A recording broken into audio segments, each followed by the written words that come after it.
ఉచిత బస్సు పథకంతో 2.62 కోట్ల మంది మహిళలకు లబ్ధి చేకూరుతుందని సీఎం చంద్రబాబు తెలిపారు. ఆడబిడ్డలకు మహర్దశ వచ్చే వరకు అండగా ఉంటామని ఆయన హామీ ఇచ్చారు. స్వాతంత్ర దినోత్సవం నాడు విజయవాడలోని పీఎన్బీఎస్ సిటీ టెర్మినల్ నుంచి స్త్రీ శక్తి పథకానికి చంద్రబాబు శ్రీకారం చుట్టారు. ఇకపై రాష్ట్రంలో ఎక్కడి నుంచి ఎక్కడికైనా మహిళలు ఉచితంగా ప్రయాణించవచ్చని చెప్పారు.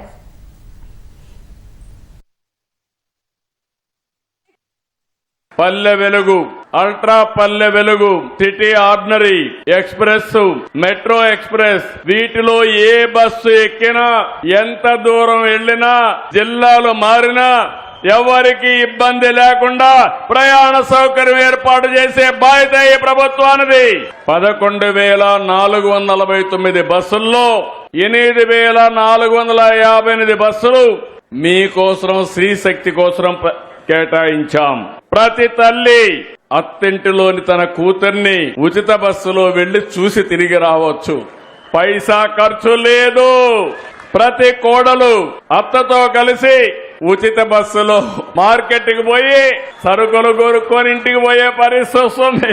ప్రతి మహిళ, ప్రతి యువతి ఉద్యోగానికి విధులకు ₹1 ఖర్చు పెట్టకుండా అదనంగా డబ్బులు సంపాదించుకునే పరిస్థితి వస్తుంది.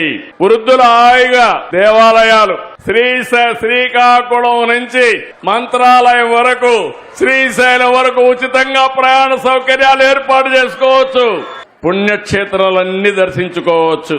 చిరు వ్యాపారులు, నరేగా పనులకు వెళ్లేవాళ్లు, కూలీ పనులకు వెళ్లేవాళ్లు ఆర్టీసీ బస్సుల్లో వెళ్లి మీరు పనిచేసి మళ్లీ ఇంటికి పోయే పరిస్థితి వస్తుంది.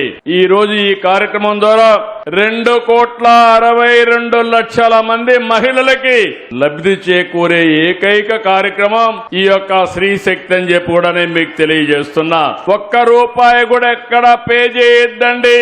చాలా స్పష్టంగా ఉండండి. ఇది ఒక అన్నగా మేమిచ్చే మీకు ఒక వరం, ఒక కానుకని మరొకసారి నా ఆడబిడ్డలందరికీ విజ్ఞప్తి చేస్తున్నా. ఈ ప్రభుత్వం అందరి ప్రభుత్వం. నేను ఆడబిడ్డల కోసం ఈ కార్యక్రమం చేశాం. అదే సమయంలో ఆటో డ్రైవర్లకి ఏదైనా సమస్యలు వస్తే కేబినెట్ సబ్ కమిటీ కూడా వేశాం. అవన్నీ కూడా స్టడీ చేసి వాళ్ళకు కూడా న్యాయం చేస్తాం. మా ఆడబిడ్డలందరికీ హామీ ఇస్తున్నా. ఎవరైనా మీ జోలుకొస్తే నేను అందులో బాధితుడిని. ఆడబిడ్డలు అవమానం చేసినప్పుడు ఇంట్లో వాళ్ళు ఏ విధంగా బాధపడతారో చూశా. మా మిత్రుడు పవన్ కళ్యాణ్ గారు కూడా ఆ బాధ అనుభవించాం. ఇవి తెలిసిన వ్యక్తులం. అందుకే ఏ ఆడబిడ్డ క్యారెక్టర్ అసాసినేషన్ కింద అవమానం చేసే పరిస్థితి ఎవడొచ్చినా సోషల్ మీడియాలో గాని ఎక్కడ చేసినా వదిలిపెట్టనని మరొక్కసారి హెచ్చరిస్తున్నా. ఇంత మునిపి లోకేష్ గారు కూడా 1-2 విషయాలు చెప్పారు. తప్పకుండా అవన్నీ కూడా ఎగ్జామిన్ చేస్తాం. ఎగ్జామిన్ చేసి ఆడబిడ్డల భద్రతకు ఏదైనా సమస్యలుంటే అలాంటి పైన ప్రత్యేకమైన చట్టాన్ని తేవడానికి కూడా ఈ ప్రభుత్వం ఏ మాత్రం కూడా వెనకడుగు ఇయ్యమని చెప్పి కూడా నేను మీకు తెలియజేస్తున్నా. పులివెందల్లో జడ్పీటీసీ ఎన్నిక జరిగింది. కొంతమంది నాయకులు నన్ను విమర్శిస్తున్నారు. అక్కడ ప్రజలు ఒక క్వశ్చన్ అడిగారు. 30 సంవత్సరాల తర్వాత ఓటు వేశాను, అందరికీ దండాలు అని ఒక వ్యక్తి బ్యాలెట్ బాక్స్ లో కాగితం వేశాడు. అంటే 30 సంవత్సరాలు అక్కడ ఓటు వేయలా, మొట్టమొదటిసారిగా ఓటేశారు. అంటే వాళ్లకు ఓటు హక్కు రాలేదు. ఈ యొక్క 79వ స్వాతంత్ర దినోత్సవ సందర్భంగా వాళ్లకు స్వాతంత్రం వచ్చిందని మీ అందరికీ విజ్ఞప్తి చేస్తున్నా. ఇంకొకతను కాగితం వేశాడు.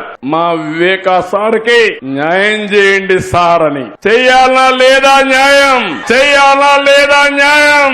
నాయకులు సమాధానం చెప్పండి. నేను ఒకటే చెప్తున్నా మీ అందరికీ. కొంతమంది నేరస్తులు, కరుడుగట్టిన నేరస్తులు రాజకీయ ముసుగులో వచ్చి సమాజాన్ని అతలాకుతలం చేయాలనుకుంటున్నారు.